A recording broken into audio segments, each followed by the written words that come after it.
Hello students, welcome to Sunita tutorial classes. तो कैसे हैं?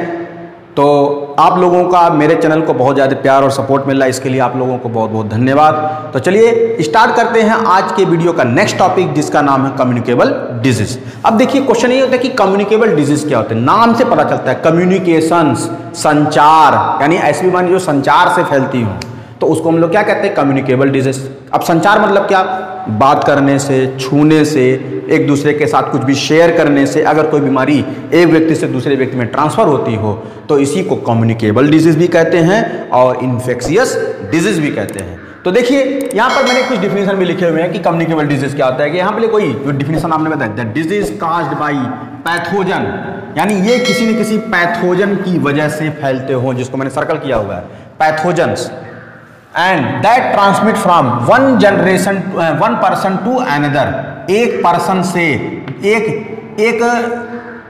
क्या कहते हैं, पूरी तरह से पीड़ित यानी इन्फेक्शियस पर्सन से दूसरे हेल्दी पर्सन में अगर फैल रहा है बीमारी, तो इसको हम लोग क्या कहते हैं? कम्युनिकेबल डिजीज कहते हैं। अब क्वेश्चन होता है कि ये इन्फेक्शियस डिजीज की कितने टाइप होते हैं। एक्चुअली में डिजीज के टाइप नहीं, यानी हम लोग कह सकते हैं टाइप्स ऑफ पैथोजन कह सकते हैं कि ये पैथोजन जो इन्फेक्शियस बीमारी फैलाते हैं, ये पैथोजन कुल कितने टाइप के हैं।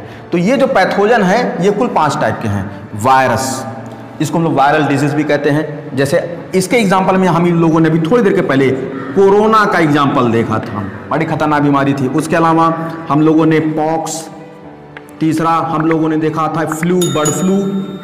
जितने भी बच्चों वायरल डिजीज होते हैं वो बहुत ही खतरनाक होते हैं, जल्दी ठीक नहीं होते हैं। उसके बाद बैक्टीरिया में आप बच्चों टाइफाइड, दूसरा कॉलरा, और तीसरा टीबी, इनको आप देख सकते हैं। फंगल डिजीज में केवल बच्चों 2 ही नोन मुझे हैं। एक है रिंगवर्म, जिसको आप अपनी भाषा में दांत कहते हैं, और दूसरा है एथलीट फूड।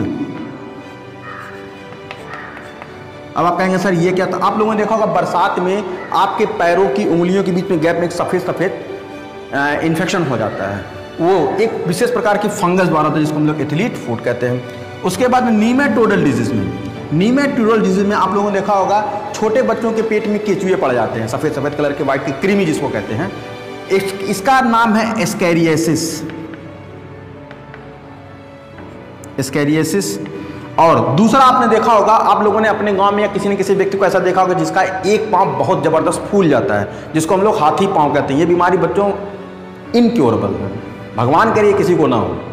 ये बीमारी जिसके व्यक्ति वो बीमारी उस व्यक्ति की मृत्यु के साथ ही जाती है। हालांकि ये केवल मच्छरों के माध्यम से फैलता है, ये नहीं, ये वेक्टर द्वारा फैलने वाली बीमारी है। लेकिन हाँ, अगर किसी मच्छर ने उस इन्फेक्टेड पर्सन का खून पिया और वो जाकर किसी स्वस्थ व्यक्ति का काट लिया, तो उसको भी बीमारी फैल जाएगी। स्कैरियासिस। उसके बाद इस बीमारी को हम लोग कहते हैं एलिफेंटाइसिस। उनके जो पाँव होते हैं हाथी जैसे हो जाते हैं, एलिफेंटाइसिस। और प्रोटोजोवन में आप तो फेमस है, इंडिया में बीमारी बहुत फेमस है, मलेरिया। और उसके बाद एक बीमारी दक्षिण अफ्रीका में बहुत फैलती है, जिसको हम लोग क्या कहते हैं? Gambian fever.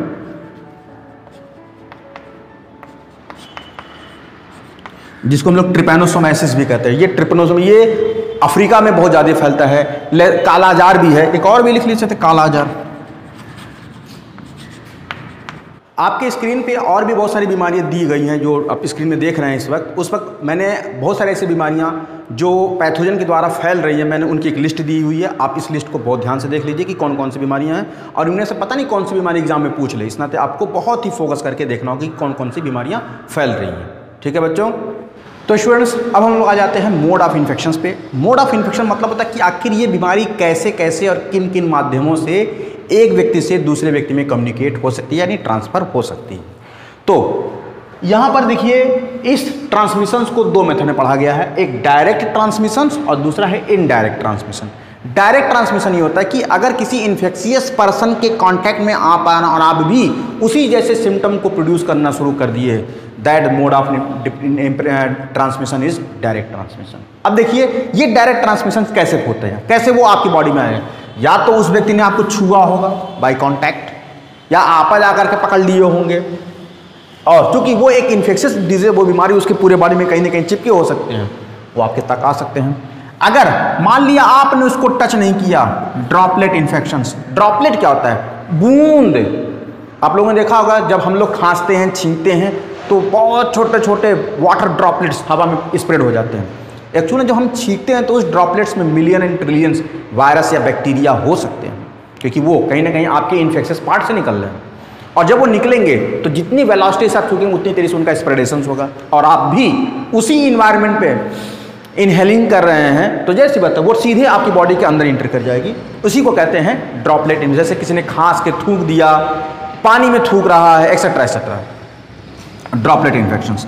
उसके बाद है कंटामिनेटेड सॉइल्स। आप लोगों ने देखा होगा बच्चों, आप लोगों ने पोलियो का नाम आया था, तो पोलियो कैसे फैलता मालूम है? ऐसा नहीं कि आप किसी पोलियो पर्सन को छू दे तो दूसरा व्यक्ति पोलियो दे।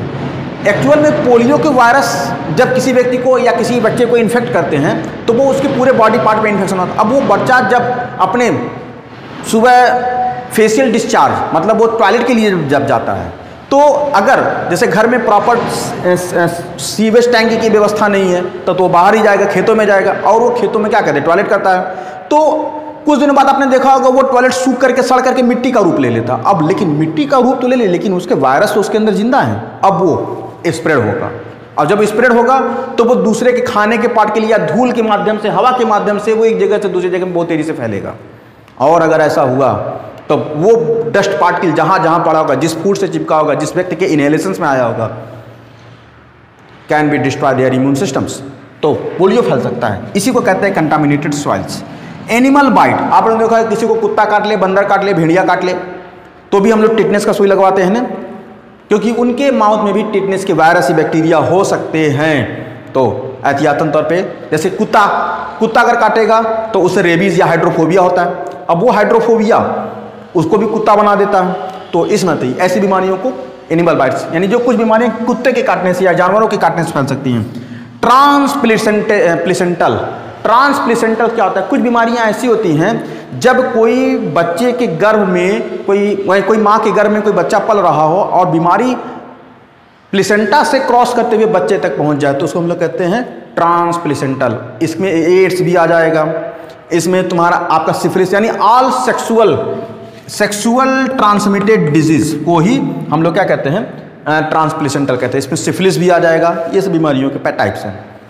उसके बाद है बच्चों इनडायरेक्ट ट्रांसमिशंस। इनडायरेक्ट ट्रांसमिशन क्या है कि बैक्टीरिया किसी भी हाल में आपकी बॉडी में डायरेक्ट नहीं पहुंच सकती, क्योंकि उसमें बैक्टीरिया वायरस का आकार थोड़ा बड़ा होता है, तो ये आप तक नहीं पहुंच सकता, क्योंकि इनको आपकी बॉडी तक जाने के लिए किसी न किसी मीडियम की चाहिए, यानी एक जीवित ऑर्गेनिज्म चाहिए। तो उसी को कहते हैं इनडायरेक्ट ट्रांसमिशन। मतलब इनडायरेक्ट ट्रांसमिशन जब भी होगा तो किसी न किसी वेक्टर से होगा। वेक्टर कैसे? जैसे मलेरिया एक व्यक्ति से दूसरे व्यक्ति में तब तक नहीं फैल सकता जब तक फीमेल एनोफिलीज दूसरे व्यक्ति को न काटे। वेक्टर तो एनोफिलीज, फीमेल मॉस्किटो, वेक्टर है।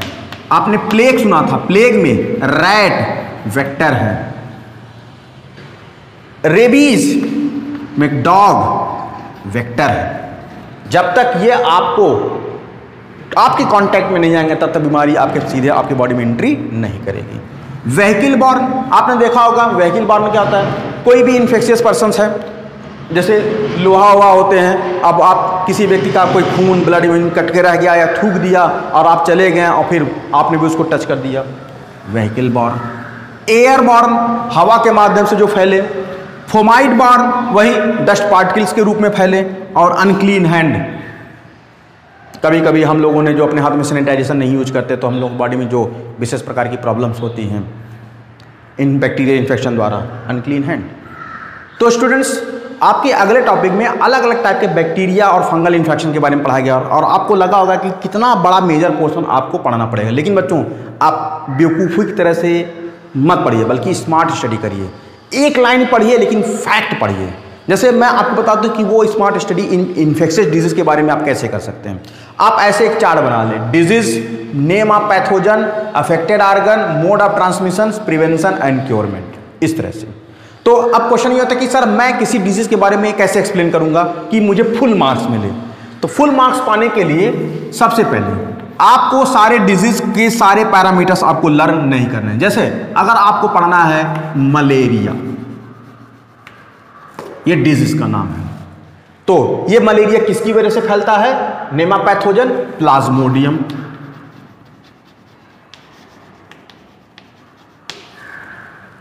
प्लाज्मोडियम की कई स्पीसीज होती है, प्लाज्मोडियम स्पीसीज लिख लीजिए, सभी प्लाज्मोडियम स्पीसीज।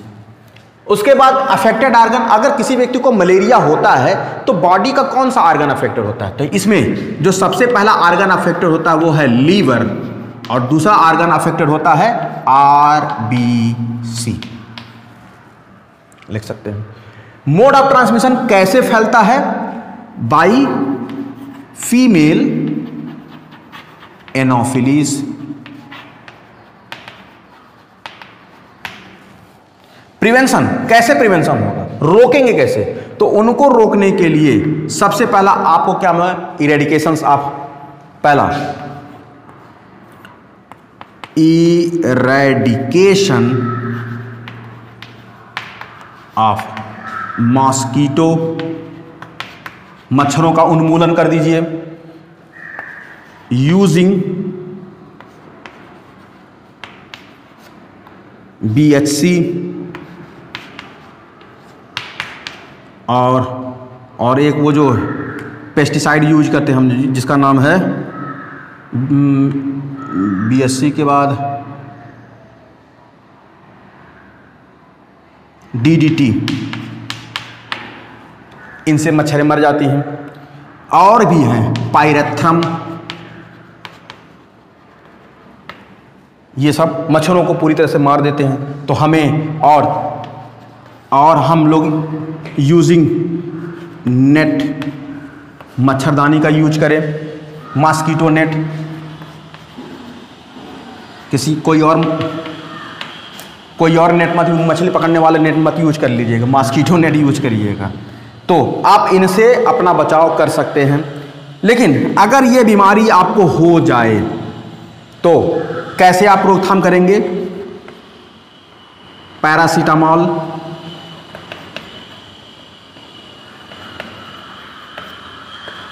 दूसरा क्लोरोक्विन फॉस्फेट, जिसको हम लोग HCQ, हाइड्रोक्सी क्लोरोक्विन फॉस्फेट। ये मलेरिया के साथ साथ अभी हम लोगों ने देखा था, कोरोना में बहुत काम किया था। उसके बाद एक एंटी एलर्जिक दवा, कोई एंटी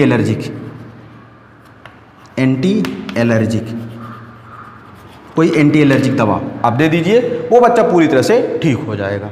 तो इसी तरह से बच्चों, आपको सिंपली और स्मार्ट स्टडी पढ़ने का सबसे आसान तरीका ये है कि अगर आप ऐसे पॉइंट्स का पढ़ेंगे तो आपको फुल मार्क्स मिलेगा और एक नंबर भी नहीं कटेगा।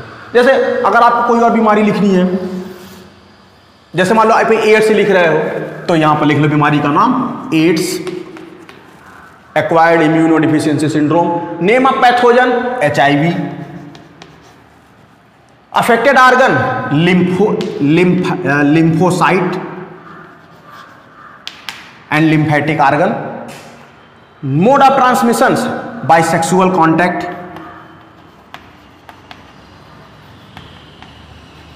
और बॉडी फ्लूइड कॉन्टैक्ट।